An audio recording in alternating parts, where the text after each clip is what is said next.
here's a screenshot of a student who messaged me when I announced this webinar. He's one of the students who went to my webinar last year, and he said that he passed CFE 2019 thanks to the comments, to the information I gave in this webinar. So please take as much notes as possible. And if you have any questions, please leave them for the end. I don't want to kind of get sidetracked with questions. I'll just tackle them all in the end. All right. The two most common questions I get when I do this webinar is, number one, will this be recorded? And the second one is, how do I pronounce your name? So yes, this is being recorded and I'll be publishing it on YouTube. And my name is pronounced like the words Gevorg. So it's kind of like Gevorg. If you're all here, then I'm assuming you know what this is all about. But just to be crystal clear, this webinar is designed for students who are in the PEP program, who are MOU/ITAs, and who are under MRA and RMA. So what do those abbreviations mean? So PEP candidates are students who are coming from the core modules and the electives. So you're probably someone who took the 2 core modules, the electives, Capstone 1, and you're about to start Capstone 2, and you're about to write the CFE. MOU and ITA candidates are basically under Memorandum of Understanding and International Trade Accountants. You're actually, on the other hand, challenging this exam, and you'll be writing it without going through the modules, without going through the PEP program. So whoever you are in the audience right now, you are fitting in one of those categories. And who am I? I'm an accounting instructor. I'm what you call a CPA coach. I'm a case marker. I volunteer with CPA Canada to be a lead panelist, CFE mentor, a PER mentor, financial literacy presenter, and so on. I also write articles for a newspaper in Toronto called The Canadian Accountant. I've pretty much done a lot of things with regards to education and for the CPA program. And for that, I think I'm more than qualified to teach you guys this. And what's joining us today here is the CFE. Is that big momentum exam that's coming up in just a little bit. The objective of this webinar is to kind of inform you guys and to get you prepared for the CFE as much as possible. I've done a similar webinar in the past, I actually done one last year. And I think one of the reasons it's become so popular and highly trending is because I gave you a lot of statistics that were not available previously anywhere on the internet. So I thought maybe I'll start today by throwing out some statistics out there. Instead of having you wait until the end, I'll just give you some very interesting stats. So you'll see a bunch of numbers on your screen right now. They probably don't make any sense as they are. Let me show you what they all mean. CFE is a 3-day examination. Most of you guys already know this, but just to be clear on that, you're going to get 5 cases on this exam, and it's going to test you on 6 competencies: financial reporting, management accounting, insurance, finance, governance, and tax. The average pass rate is 77%. And in day 2 of the CFE, where you have to choose your role depth level, 74% of all students choose to write assurance as their depth role. 16% go for PM, and 5% go for finance and tax.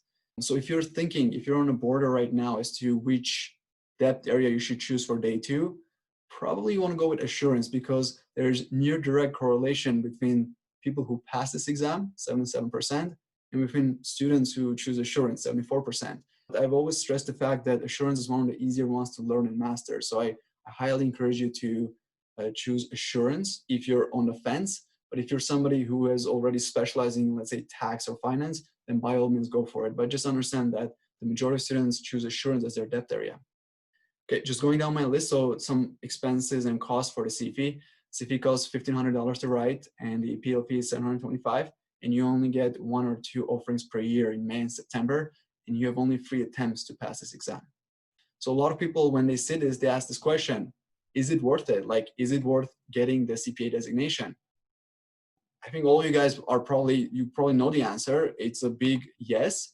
But just to stress it, the CPA designation is immensely valuable. It's a very prestigious brand. It gives you a chance to grow in your career. It gives you a chance to open your practice, job opportunities. And as an average CPA, you earn quite a bit, more than 100K in Canada. Then yeah, I can totally tell you it's worth it. I can give you my personal story. When I got my CPA designation, so many doors opened for me. I got my job as an accounting instructor. I had an opportunity to get promoted to be an accounting manager for one of the biggest companies in BC. I totally think it's worth getting this designation, and you should try your best to pass the CFE. The bigger question is, how do you pass the CFE? How do you get the designation, right? Because you've probably made up your mind that you want to get the CPA designation. I'm going to make it super simple for you guys. I'm going to simplify it as much as possible. There's only 3 steps or 3 processes you need to accomplish to pass the CFE: technicals, case writing, and strategy. The proportions in this pyramid are done intentionally. The technicals is the biggest one on the bottom of the pyramid because it takes the longest amount of time to master. Technicals means the theory, the topics, and the accounting knowledge behind it. Case writing is about applying those knowledge into the cases, and strategy is understanding the structure of the exam and how to prepare for it appropriately. For the majority of this webinar, I'm going to focus on these three areas because I think those are the three principles you need to pass the CFE. Strategy. What I'm going to do with strategy is I'm going to split into three parts. I'm going to talk about the strategy before the CFE, during the CFE, and after the CFE. So let's talk about before the CFE. Essentially, your strategy heading into the exam is all about having a good study plan and planning how much time you're going to have to take off. A good study plan should have, number one, a calendar, and number two, a checklist. Planning for this is like planning to go to the moon. You want to plan every step of it. You want to have a check mark for everything so that you pass and put it behind you. This leads me to the second question, which is one of the most common questions I get as a CPA coach, which is, how much time should I take off? How many weeks to take off? Here's my recommendation. If you're a PEP candidate, I recommend taking 3 to 8 weeks off, anywhere in that range. For the ITA students, I suggest to take 3 to 8 weeks again, 3 to 8 weeks off. But at the same time, I suggest to start technicals a little bit earlier. And the main reason is because if you're someone who's just challenging the CFE, that means you're missing about 8 months of coursework that PEP candidates have gone through. So if you're an internationally trained accountant, it's a little bit too late now to actually start your studies. You should start it a little bit earlier, especially the technicals, because they take so much time off. But at the end, you should still take 3 to 8 weeks off. I like to base my theory based on something called the law of diminishing marginal returns. I like to say that you always want to peak at the point of the CFE. If you start studying too early, then you're going to start to forget some things from tiredness, from fatigue, and it's not going to really help you. So you should really reach the point, your peak performance at the point of CFE, which is in this graph shown at that highest point. And as I said, for most students, it's 3 to 5 weeks in their studies. In here, I have a sample study schedule. So this is something I encourage you to make. In the study schedule, write down what you're going to do and how many hours you're going to study.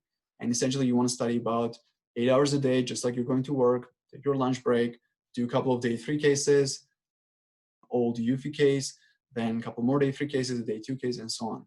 So create a schedule just like this and do each one and follow the schedule as closely as you can. Okay, that was before. I think it kind of makes sense, right? Just create a plan and stick to it. Now, during the CFE, I'm going to break this into 2 parts. Number one, the structure of the CFE, and secondly, what to do in between CFE days. So for the structure of the CFE, I kind of want to give you guys a quick breakdown of what each day is about, just as for students who don't really know anything about the exam. So essentially, there's 3 days of examinations. Day 1 is 4 hours, day 2 is 5, and day 3 is 4 hours. So for day 1, you're going to get 1 case, and it's going to be based on either Marmani or distinct hotels. Your job in day 1 will be to write a very professional case following the CPA way and to avoid fatal flaws and to integrate as much as possible. This is the day that I suggest that you study at the end, at the very end, as the last one, because number one, I don't think it's very challenging because there's a lot of technical things in there. And secondly, you don't really have a lot of practices to go with. There's only about 2-3 versions that you'll get in Capstone 2, and that's all. The CPA way is, as is shown in this diagram, it's essentially the model that CPA Canada teaches to follow when writing or when approaching problems. So to succeed in day 1, just follow this format. Assess the situation, analyze major issues, conclude, and then communicate professionally. And day 1 has only pass or fail assessment. There's no levels of assessment. I always say that day 1 is not a challenge for a lot of students, and I get a lot of pushback from students saying, I failed day 1, it was really hard. And I think the main reason students fail day 1 is because they don't integrate enough, or they don't know how to tackle the technicals. To integrate, make sure to take whatever you have in your situation analysis framework and put it down in your analysis, in your conclusion, and in your operating issues. Treat your framework as a checklist and put it down in your operating issues and quant and qual analysis. If you do that at every issue, you have a very high chance of passing because you would have integrated quite well. And the second one, technical weaknesses. To do technically well in day 1, you basically need to know the most fundamental MA topics like contribution margin analysis, break-even analysis, and so on. If you can do that much, if you understand those concepts, it should be enough to pass day 1. It is really not technically challenging. Just practice and have day 1 templates in mind. Okay, let's focus on days 2 and 3. So days 2 and 3 are graded and you pass or fail it separately. For day 2, you'll have it's 5 hours, you'll have one case. And for day 3, you'll have 3 to 4 multi-cases ranging from 45 to 90 minutes in length. I like to call day 2 the marathon day because you really have to pace yourself because it's such a long day. And day 3 is the sprint day and you're really short on time. In day 2, you can get only 3 competencies, FRMA in your role. And in day 3, you're going to get every single competency out there. Day 2 has about 12 to 14 AOs, and day 3 has 5 to 8 AOs in each case, for 18 to 22 AOs in total. So your goal with day 2 is to get as many Cs as possible.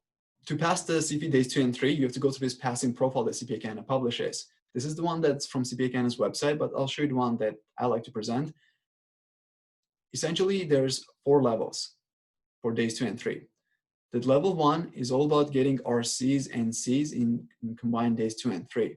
They're going to take every single RC and C you got and they're going to add it together. And they're going to assign a mark for RC and C, and the total should exceed a certain threshold. Let me give you a visual of what it will look like. What you're seeing here is like my version of what level 1 looks like.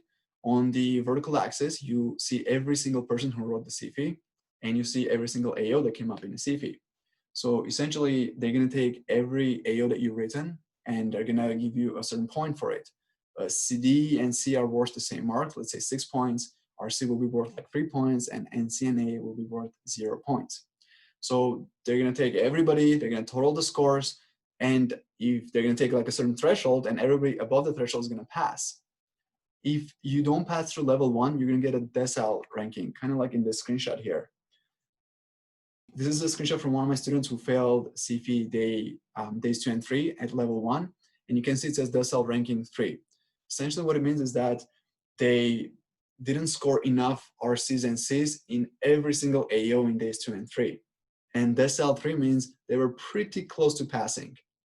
This decile is a statistical measure of how close you're to passing, and if you're in the 1, 2, 3 range, you're quite close, but if it's more than that, then you'll be pretty far. My advice to you for days 2 and 3 is to not go for CD, because as you can see here, it's worth the same amount of marks as a C. I also suggest not to leave any AOs blank. If once you leave AOs blank, you're gonna get 0 points for it, right? However, if you write something, whatever, even just a little bit to get an RC, you'll get at least some points on it. So don't leave anything blank, but if you're gonna tackle it enough to get at least an RC out of it. Let's go to level 2. Level 2 is all about getting Cs in MA or FR. There's a big debate of how many you actually need, but as a general guideline, you need 3 to 5 Cs in FR or MA in days 2 and 3. Both days 2 and 3 count for this level. My suggestion is to focus on getting this in day 2, because in day 3, you may not have enough time to actually get to the C level. So focus on getting MA and FR done quite well in day 2, and you should clear this level quite easily. All right, role level. I actually coached a student recently who did great in all areas except this one in a role level. And I think the biggest hurdle for them was time management. The thing is, when you start the day 2 case, you're given all these accounting issues, and then you have your role issue. If you don't reach your role issue and you don't write enough, then you're not gonna reach pass at this level. So you only have one chance to pass through this level, through level 3, your role level. So I highly suggest that you manage your time quite well in day 2 and to spend enough hours for your role to pass. As a general rule, I'd like to say that in day 2, you want to do 2-2. 2 hours on FRMA and 2 hours on your role and 1 hour on planning. I think this is a pretty good guideline to follow. All right, and the last one, level 4, it's about getting 1 or 2 RCs in every area in both days 2 and 3. This one is not very hard to meet. As long as you do every single AO, if you try to tackle it, you should be able to clear this level. And that's about it. If you hit all those 4 levels, you're going to pass this exam. That's really all there is to it. This year's exam will be a little bit different, okay, because of coronavirus. Number one, I don't know if you guys saw the news, but the exam will be written in person at hotel rooms. So this means you don't really have a lot of leeway as how you're going to do it. Like, it's not going to be at home. So for this part, for what to do during the CFE, I encourage you to understand how this year is going to be as much as possible, so you're not caught by a surprise. What we know so far is that you'll be writing the exam in a hotel room, and you'll be in that hotel room for all 3 days of the exam. You're not going to sleep there. You're just there to write the exam, and then you got to leave. The computers they're going to issue you will be 15-inch laptops with numpad on it with numbers, and you're allowed to bring a mouse there, a wired mouse if you like. You're not going to be using SureClient. You'll be using Word, Excel, and Folio Views. Folio Views is something that I've used when I was writing the CFE. It's a software that lets you access the Handbook Criteria and Income Tax Act within your computer. The Word Excel versions are 2016, so if you haven't used it, it's definitely a good idea to use it so you get comfortable with it. And your doors will remain open in a hotel room so that the vigilators can come in and monitor to make sure there's academic integrity. I think that this year's exam is going to be one of the tougher exams. I think so because of three main reasons. Number one, students in public practice who were not going to write the May CFE because it was during the tax season are now going to write this exam. Secondly, students who had to write CFE last year in September 2019 get a free rewrite because of the technical issues. So they're also going to write this exam. So because it's a free rewrite, they have a really big incentive to write again. And the third reason is that people have had a lot of time to prepare.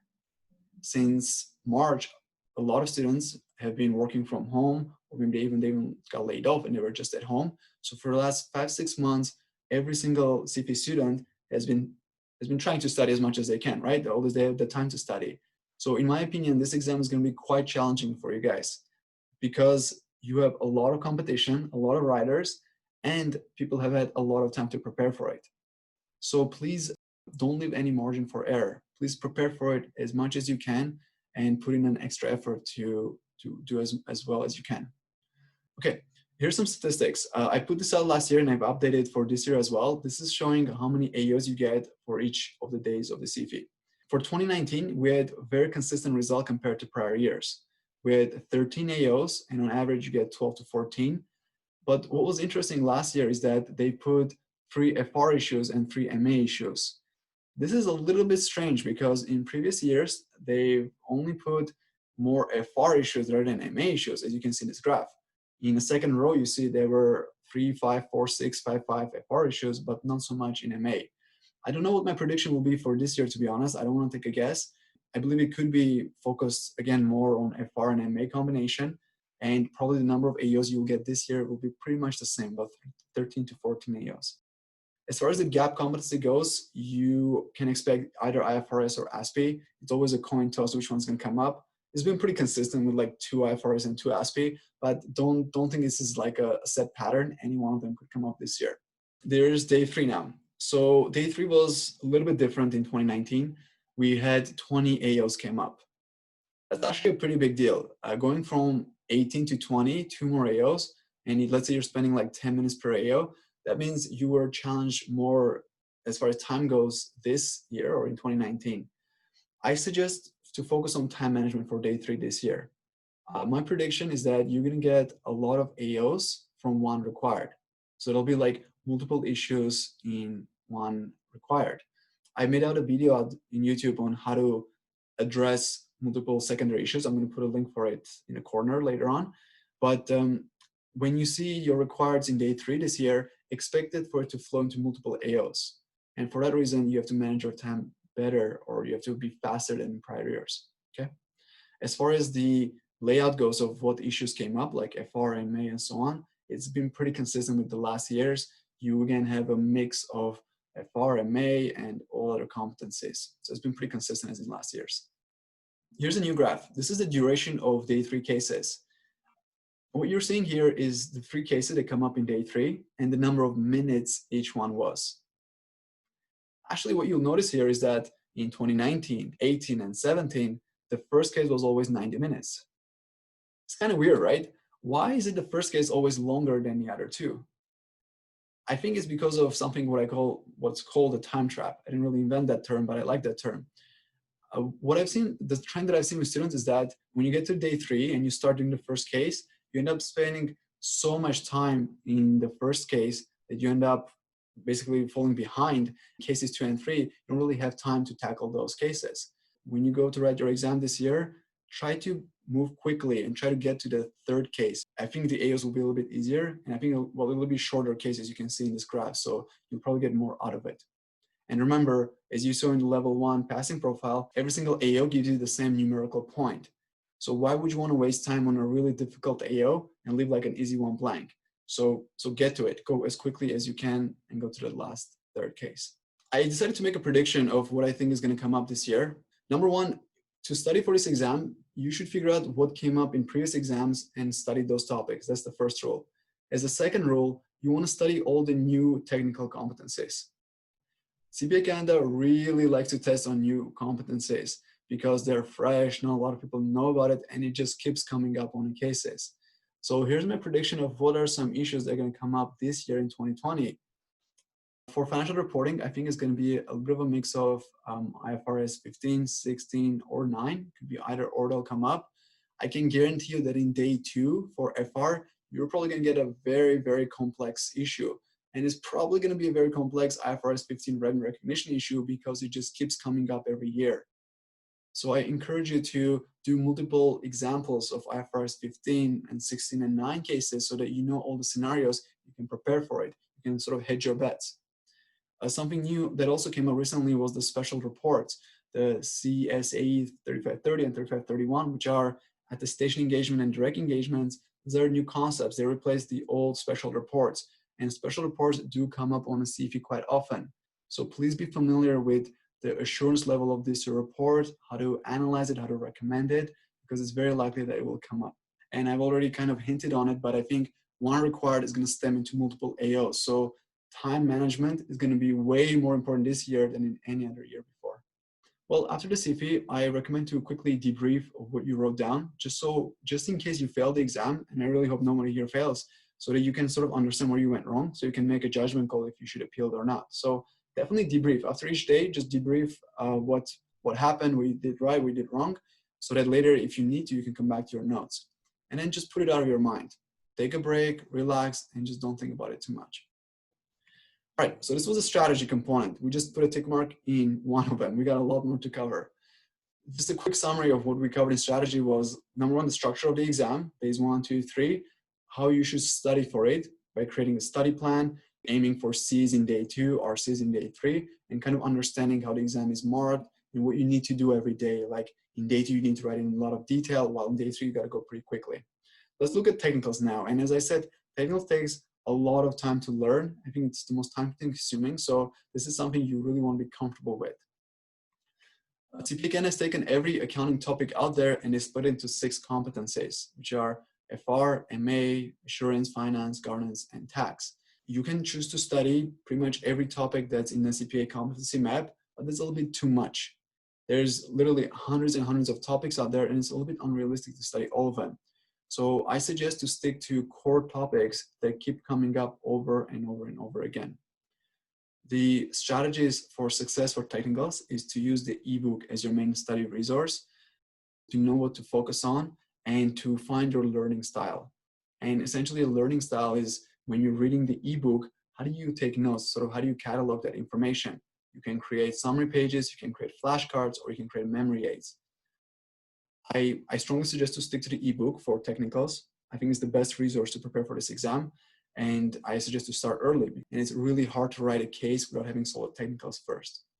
I want to tell you guys about the summary pages in the Notia, in the ebook. I think this is quite useful, and I encourage you to print this, as it will give you a good guideline of what the chapter is all about. Okay, let's talk about the flashcards for a second. So you get flashcards in Capstone 2. I put a little screenshot here where you can download it from. And you can also make your own flashcards. I find memory aids to be a really good way to take lots of information and to condense it into small pieces. And I'm going to give you guys 5 memory aids that you can put into practice tomorrow as you're doing the cases. Here's the first one. This is from tax. Employee versus contractor. When you have employee versus contractor issues, there is some tests you need to write about before you can conclude if it's an employee or a contractor. Here's a memory aid that you can apply. It's IC Those are the core topics that you got to write about. It's the intention of the parties, control of work, ownership of tools, chance of profit and risk of loss, ability to subcontract, and integration. Here's another one for you. The funny one with this one is actually one of my students recently told me that he used it at his exam and it really helped him. Like it was very, very easy to remember. So it's called Cooked Expert. Very often you get an issue that talks about using an auditor's expert. In that case, you have to talk about the competence, the objectivity, obtain understanding of work capabilities, and so on. So the memory aid that I came up with is called COOCED expert, or I call it. So it's an easy way to remember what are the topics you need to talk about when there's an auditor expert. I can't take credit for this one. I was actually taught this at the CPA workshop. I just modified it a little bit to make it a little bit easier. So those are the financial statement assertions when you're doing procedures. For income statement, it's COCA, and for balance sheet, it's SERV. Here's another one. This is for internally developed intangible asset. The definition, recognition, and development criteria are here. I like to use the memory aid ICFEB, then FEB CRM, and then IC Farm. Again, think of like an IC February, think of February and CRM and IC Farm. And each one of those letters will basically be a memory aid of the criteria you need to put down. I remember teaching this to a student, and the question they asked me is this. They said, well, Gevorg, it doesn't really make sense because don't I have to use like full sentences? I can't just put the word identifiable and control, right? And I told the student that it's actually incorrect. You're more than okay to put down just the keywords. CFE markers, and I put a quote here from a National Marketing Center marker, they don't really care about full sentences. When you're writing this exam, feel free to use point form, feel free to use keywords, as long as you're explaining it and as long as you're tying into the case facts and integrating your analysis into it. It's okay to put keywords. Don't ever assume that you got to put in the whole handbook in there and like whole paragraphs. Just put down some keywords, put met or not met, and then analyze it, integrate case facts, explain it, and then recommend on it. If you do that, you're going to get RC to C on that topic. Okay, here's another one. QLOQ are about the areas or the parts of betterment. It's quantity, life, reduction of operating costs, and quality. So those are the conditions that need to be met for it to be betterment. So if you write down this criteria and talk about them, then you can argue that it was a betterment issue. Cool. Okay, that was the technicals. All right, a quick recap. Find your learning style, use the ebook, and use as many memories as possible because they will help you take those huge concepts and to condense them into small sizes. Let's look at case writing now. Case writing is basically the art of applying technicals to solve CPA cases. CPA cases are quite different. Every one of the days is different in its format, in how it should be approached, and so on. For example, in day one, I spoke about the CPA way format and that you have to follow this format. For day two, it's a very long case. It's very, very long in FRMA in your role. And for day three, it's all about speed. It's all about going as quickly as possible so that you tackle as many issues as possible. The success strategies for case writing in general is number one, to do an outline. So I don't know if you're a student who has been outlining or is used to it, but it's definitely time to get used to it, all right? I don't think you can pass CFE without outlining. I truly don't think it's possible because these cases are so long and complex, you can't really keep all that information in your head. You gotta create some sort of an outline and tackle it. And an outline is essentially a skeleton of the case. It's when you're reading the case, take the topic sentences and build a skeleton out of it, and then fill it with the details as you're writing the case. You can do it on paper or on a computer. And since CFE is going to be in person this year, it's not going to be online, there you will probably get like a paper copy of the CFE, so you can do it on paper if you like. In any case, my message to you is that you got to create an outline. Get into habit already as you're going to capstone 2 and find your like favorite format and practice it a lot so that it becomes secondhand to you. Okay, second part of case writing is about time management. It's about managing your time and not writing anything extra. You just need to write enough to get RC or C and no more than that. I think this is actually quite important because there's so many AOs that keep coming up on the exam that you won't really have time to go above and beyond. I put a little screenshot here from one of my students who was in my coaching program. I'll give you guys a second to read it. It basically says that he used an outline when he was writing the exam, and it really helped him kind of stay organized and hit all the AOs. Again, if you're still on the fence about outlining, hopefully I sold you that point that you really gotta outline your case as much as possible because it's hard to keep all that information in your mind. And there's different methods to outline. You can just put like bare keywords, or you can do a very detailed outline. However you do it, just get comfortable with it and then practice it over and over as much as you can. Okay, that's all I have for case writing. If you have a tick mark in all those 3 points in a pyramid, you will pass the CFE. There's literally nothing else that is preventing you from passing this exam.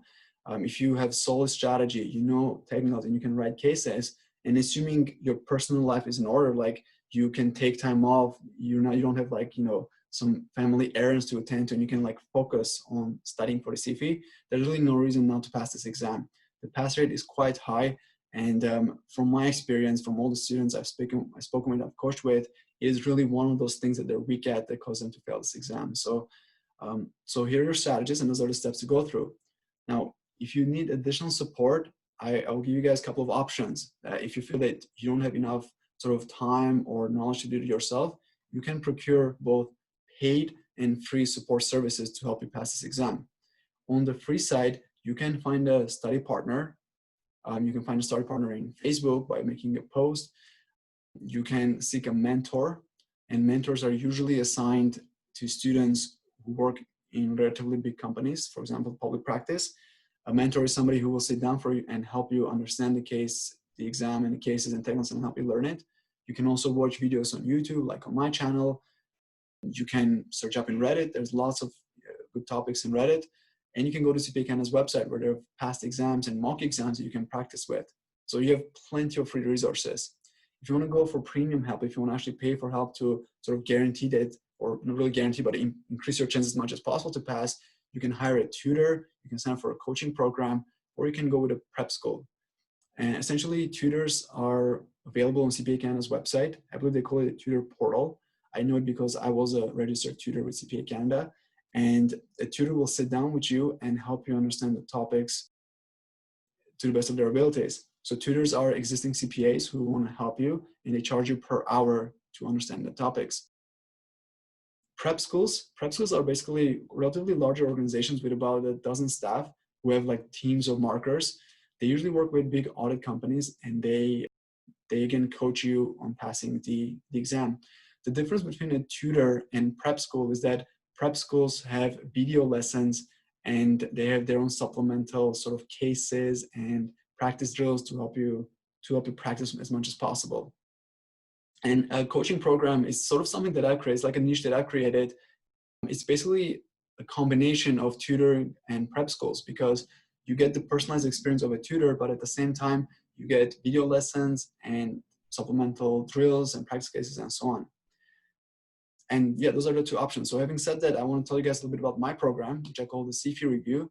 It's a program that I put out there to help you guys pass the exam. He's got a lot of content in there. I have case walkthroughs, a lot more memory aids, a lot more than you've seen here, sample answers, time management methods, and so on. I've put a lot of effort into this program, and one of the things that makes it so different is that I put immersive video lessons there where you see me present in front of the camera as opposed to just voiceover recordings over lectures, because I personally don't learn quite well there. I like to have somebody teach it to me. I have a detailed walkthrough of a day 2 and day 3 case where I go step by step through each section from a complete blank document and completely fill it to help you understand the case writing. I also have historical CFE data. As you can see here, this shows what topics came up in day 3.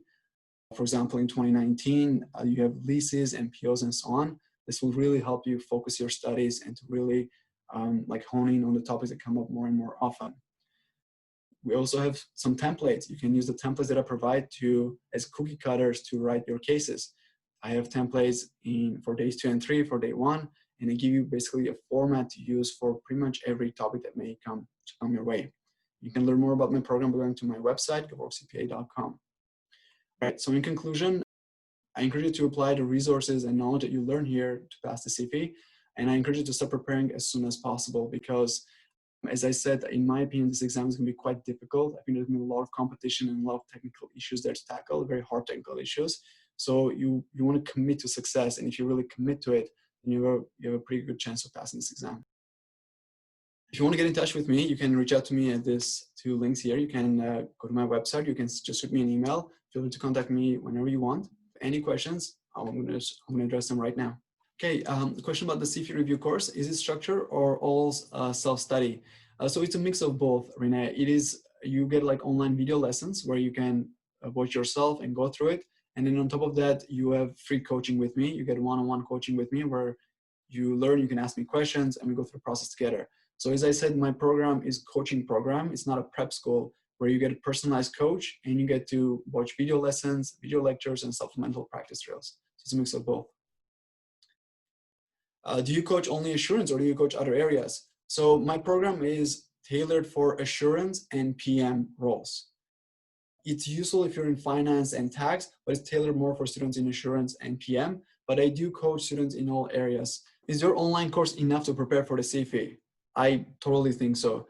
If you're someone going through Capstone 2 and you take my course, you'll be very prepared for the CFE. And if you're an internationally trained accountant and you take my course, I think it will give you it will give us knowledge that you'll be totally missing out on. My program is very unique in the sense that it gives you very actionable material. I don't just teach you theory, I give you actual template you can put into practice tomorrow. So I really think it'll give you great advantage in passing the CFE, and you get one-on-one coaching with me as well, which will probably help you as well in the process. So yeah, I think it'll definitely help you pass the CFE. Yeah, that's a good point. So Elizabeth, you brought up a good point. The point was that could it be that assurance has such a high passing rate because most of the examinees came from audit firms who have in-house training coaching? That's a good point. Yeah, I don't have an exact statistics to fall back on, but I can tell you that every student in a Big Four signs up for a coaching program. Every single one of them. And they're a big chunk of writers. So if you're a student who doesn't have any support, you're just writing yourself, even without a study partner, you're at a severe disadvantage. And yeah, you really do gain a lot of benefit by getting somebody to coach you and help you understand how to pass this exam. So I do encourage you guys to get some sort of support. If you have a budget, if you have some sort of a certain budget and you can afford a prep program, definitely reach out to those free support options I gave you, like a study partner or mentor. And if you can't find someone, if you consider the cost and benefit, this exam costs like $1,500, and the coaching program costs anywhere from $400 to like $1,000. So once you become designated, whatever money you've spent will eventually come back to you. So I really think the cost benefit is there. I can tell you my personal story. When I was studying for the CFE, I had mentors, I had tutors. I definitely hired people to help me because I didn't want to risk failing this exam. I'm debating whether to write finance or audit. Any suggestions? Audit. Go for audit. Don't write finance. It's very complex. Even if you're not an auditor, write audit. Should one be writing cases every day? Yes, you should create a study plan, and every day for 8 hours, you should be writing cases. Treat it like work. So 8 hours a day, every day, write cases. Now that's like 3 to 4 weeks before the exam. But now when you're like 8 weeks out, spend your evenings and weekends writing the cases, but definitely write as much as humanly possible. Okay, next question is, how many months access do you get to your coaching program if you register for it? So my coaching program gives you access for 8 months, and it has a pass guarantee assessment. So for the next 8 months, you can watch videos as many times as you want. You can rewatch it as many times as you want. And in case you are unsuccessful at the CFE or you defer the CFE, you still retain access. So I want to make sure you guys get what you pay for. So you will get access until you either pass the CFE or 8 months, or if you do pass it, you still have access for 8 months basically, but it has pass guarantee stipulation on it. Okay, next question is, do you mark papers in your tutorial? I do mark cases, but that's in addition to my program. So when you sign up for my program, it doesn't include marking of the cases. You only get access to technical notes, video lectures, and one-on-one coaching with me. But marking is in addition to it.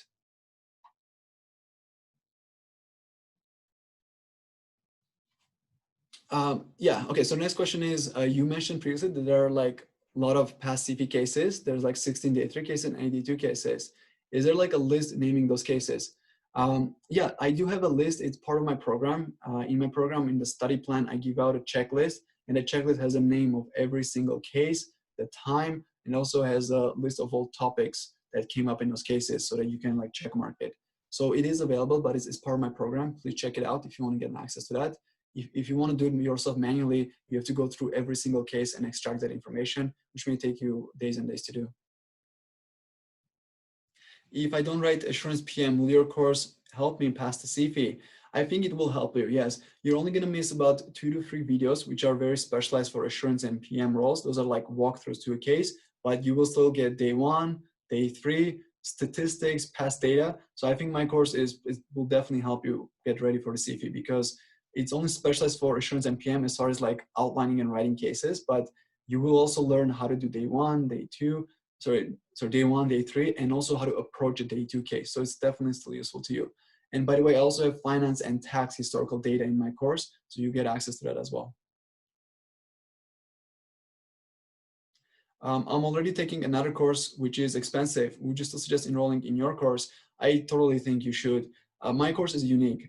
The stuff that I have in my course, I don't think they're available in other courses, but don't quote me on it. This is just coming from my knowledge. For example, the on-roll interviews that I have in my course, as far as I know, none of the other programs have it. And those are like full-length, 1-hour on-roll interviews where on-roll students teach on how to approach cases. That's very, very valuable information. I think it will add a lot of value to you and help you really prepare for this exam. The next question is your program based on like 8 weeks or should we take it in before? So my program is about 8 hours long. You can take my program today and finish it by the end of next week, basically. The video lessons give you a ton of information and content, and you don't have to take it months in advance. You can take it now, watch it, and then practice cases and then watch it again. So it's not geared to be taken like way back in a day. You can take it right now. You could have taken a month ago. You can even take it in August if you want. It's still enough time. So the question the student is asking is, what do the acronyms C, CD, RC, and C mean? So essentially, CPA Canada is grading your case using certain letters. CD means competent with distinction, C means competent, RC means reaching competent, and NC is nominal competence, and NA is non-addressed. Essentially, those are grades. Those are grades on marking your cases. And CD is the highest one, then C is below it, and then RC, and then NC and NA. So your goal is to get C or competent in day 2 and then RC in day 3.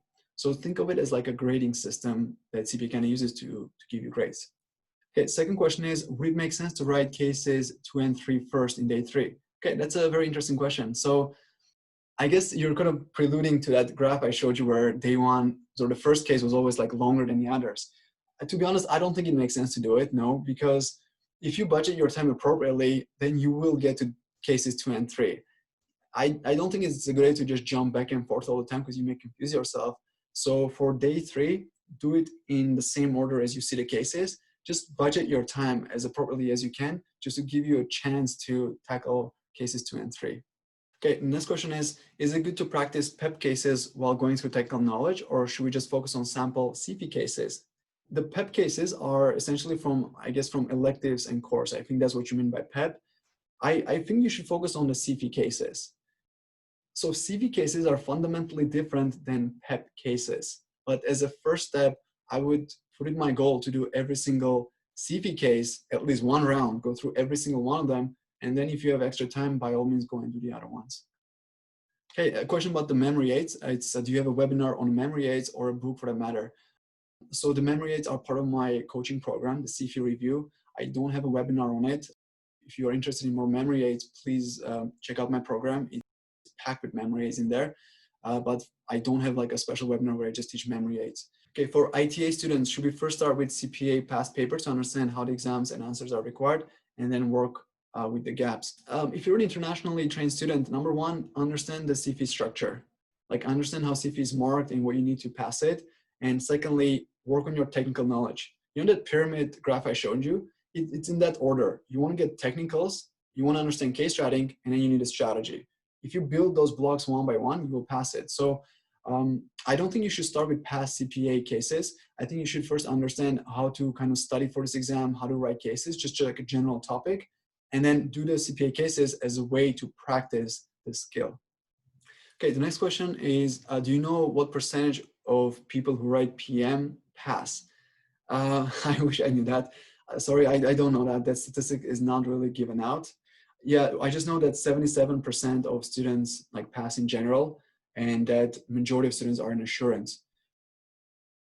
Okay, there's a time limitations. There's only 2 months left. Okay, that's a good question. So yeah, guys, there's only 2 months left for the exam. So the question is like, how do you study now, right? Because you only have 8 weeks pretty much left.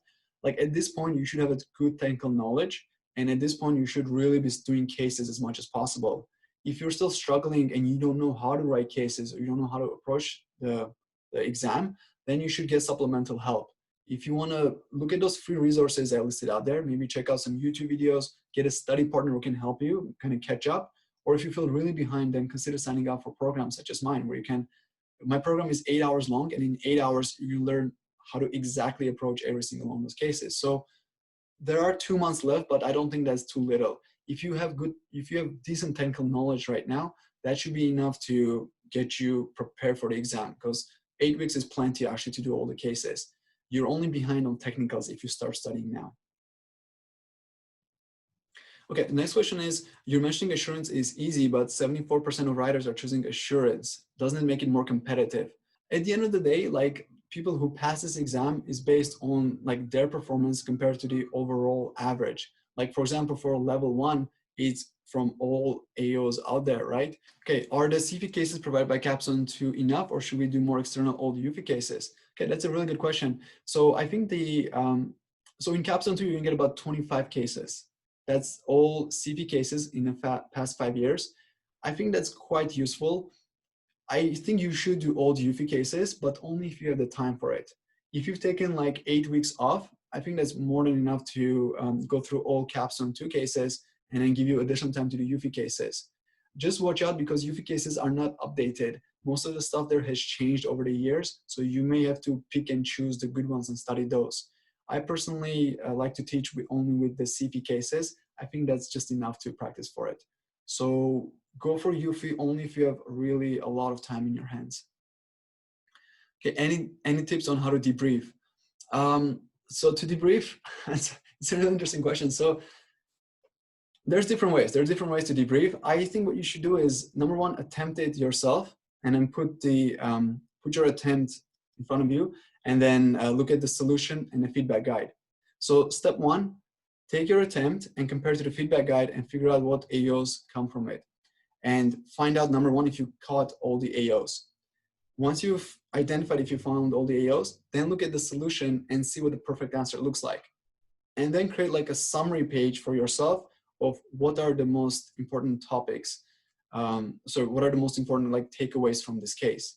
So the way I teach to debrief is to compare those 3 documents next to each other and to create a 1-page summary, like a personal debrief on what you did right, what you did wrong, and so on. Debriefing is hugely important. There's different ways. I really can't answer it in like 10 seconds. I have to really show it to you, but it's all about, I guess it's all about kind of understanding what was the core information in this case and only extracting that, because that perfect answer is just way too detailed. Like, there's too much stuff in there. Do you suggest to rewrite a case after debriefing? Later. I suggest to go through every case 1 round, and later, if you have more time, then come back and do all cases the 2nd round. But I don't think you should do a case, debrief, and then do it again right after, because you remember it quite well. You're not really doing any justice to yourself. So yeah, redo the case, but at the very end, once you go through all the cases 1 round, and then come back to it.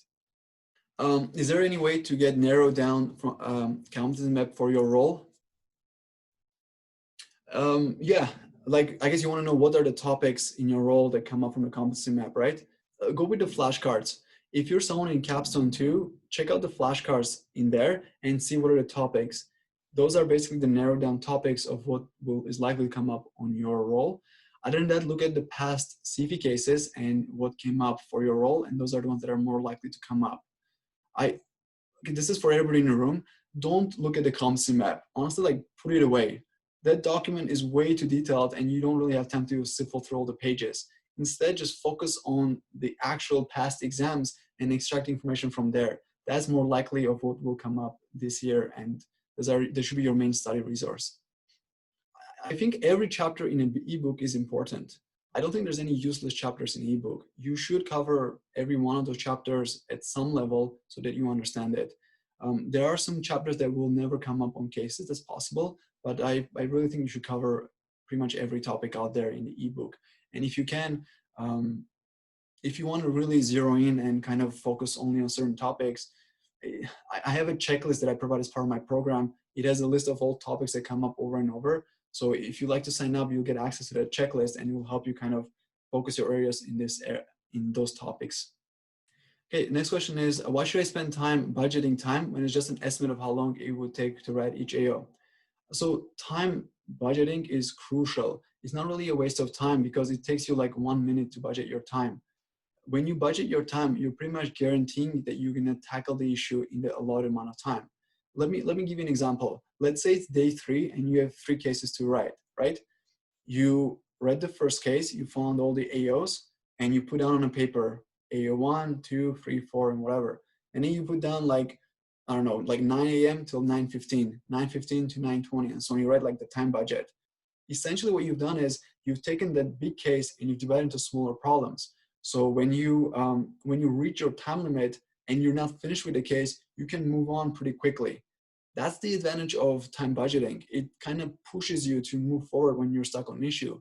If you don't time budget, then you are risking that you're going to spend way more time on one issue and you're very likely to run out of time on the other issues. So time budgeting takes only like 2 minutes to do, and it's immensely helpful. Even though you may not stick to it religiously, it's still a good idea to do it because it will kind of help you push and go forward to the next AOs.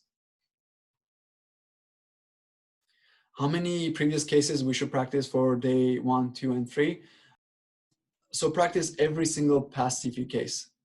That's my short answer. So I think in day 3 you have maybe 16 cases, and for day 2 you have about 8 cases you need to do. And for day 1 there's like 3 different versions of Marmani or district hotels you'll get in capstone too. So practice those.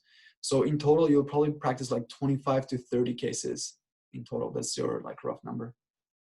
Someone is saying they confuse the governance AOs from assurance AOs. How do you identify governance AOs? So the governance AOs will always have the words like strategy, performance, bonus, and so on.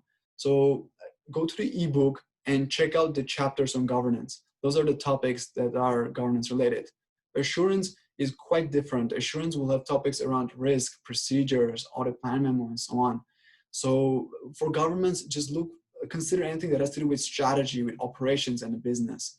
And the best way to know those topics is go to the ebook and check out those chapters. Do you always need to capture the IFRS or ASPE section, or as long as you know the rules, bullets will suffice before integration? So the answer to your question is that you don't have to quote the IFRS or ASPE section. You can just say as per ASPE or as per IFRS, and then write down whatever you need to write down. And then put bullet points and write the keywords. I showed you that quote earlier from the CFE marker. They don't care about full sentences. It's just the keywords, and they don't even care about the exact IFRS standard. You don't have to say per, like, I don't know, IFRS 9 or something like that. If you just say per IFRS, not per IFRS, and then put the right content, you'll get your marks for it. So don't worry about those. It will suffice. Okay, some students just saying thank you. Yes, Capstone 2 gives you flashcards for all areas. The next question is, can you review the competition part? If more students write assurance, isn't that more competitive? I kind of touched on this already. The exam is marked on overall student performance. It's not really per every area, except in one level, level 3, where you're marked just on your role. So I wouldn't say just because there's more people writing assurance is more competitive, because majority of the exam passing is based on everybody's performance, not just assurance. And if you consider that assurance is much easier, then I think it's better to write assurance than any other one. Okay, next question is, how do we allocate time appropriately? Like, what should we budget for 30 minutes on AOs that should be only done? So Elizabeth, I pushed out a video on it in my YouTube channel. Check it out. It says how to budget your time. Basically, you find out how much time to budget through your experience. So keep like a timer next to you, and when you write one issue, start your time and then like put a stopwatch and put an end to it, and you'll get like an idea of how long each time takes you. So the only way you can know like how much time to budget, you have to practice with like a stopwatch. For every student, time budgeting is different. Some students write really fast, so for them it'll be much less than for you. But generally, it comes from your personal experience. There are some guidelines, like I have guidelines that I teach in my program, like it's like 8 minutes or 10 minutes per like a day 3 AO. But generally, you have to try yourself and figure out from there. Can you provide a sample and suggest study plan topic-wise, maybe on charges base or any resources available for this? So suggest a study plan. So Vivek, I suggest to sign up for my program. I have a very detailed study plan in there. I would prefer not to give it out separately. So please check it out, it's there. My suggestion for a study plan is to just like create a calendar and put down every day what you're gonna do. That's really what it should be. Okay, all right, again, thanks everybody. We're gonna cut the meeting right here. Have a wonderful rest of the night.